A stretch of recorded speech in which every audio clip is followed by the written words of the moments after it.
Hey YouTube viewers, welcome back. If you're tuning into this video, it's probably because you're wondering, is my property okay?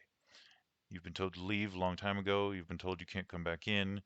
Only the people who've been back in, your worst fears may have been imagined, and that they have looted your place, your possessions that weren't burned. I truly hope that is not the case. Unfortunately, I'm hearing stories of it many places.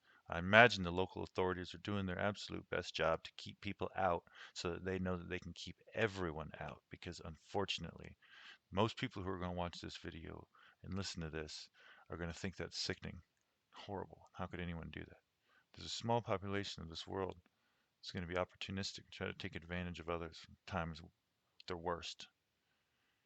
If you have questions about your personal property and about whether or not it has burned or been included in the fire line, more specifically, this is for you.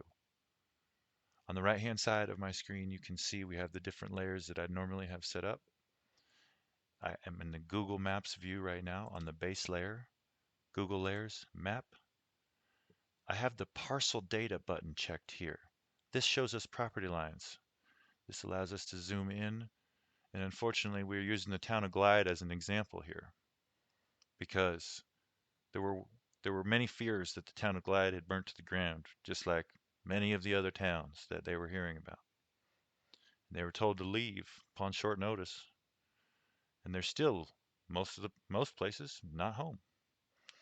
But you can see as we look at specifically the town of Glide, and as we scroll up into the Idlewild Park area on the North Umpqua, the beautiful North Umpqua, you can see fire personnel have drawn a pretty specific line as to which properties have been affected. Looks like it stayed above Glide up in the Bar L Ranch Road.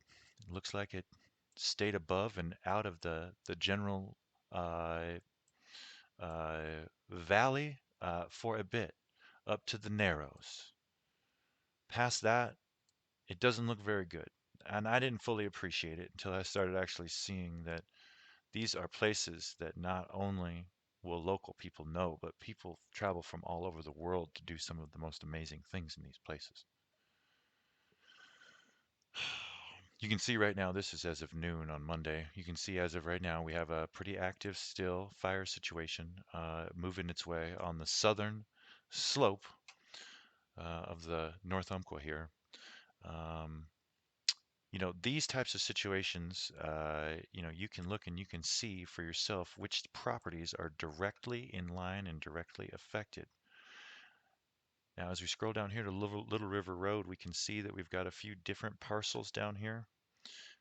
We have a few maybe, you know, how we might say questionable, uh, you know, parcels as to how they're broken up.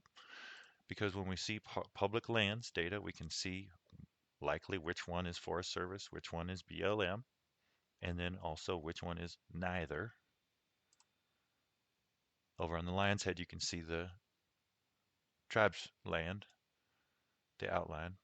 But if you click on parcel data, you can see down here that we've got some interesting situations, and I don't know what some of these are until we take a look.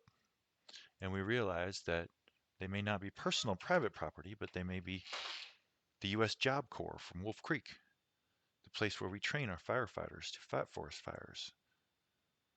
A program so desperately threatened from a funding standpoint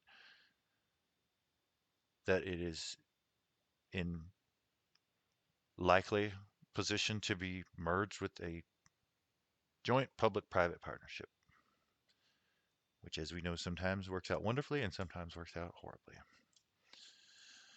So you can see with this information that we can see not only maybe what areas have burned very specifically, as fire personnel now have drawn some quite specific lines, but just maybe also when you may be able to expect to go back into your community and help it rebuild.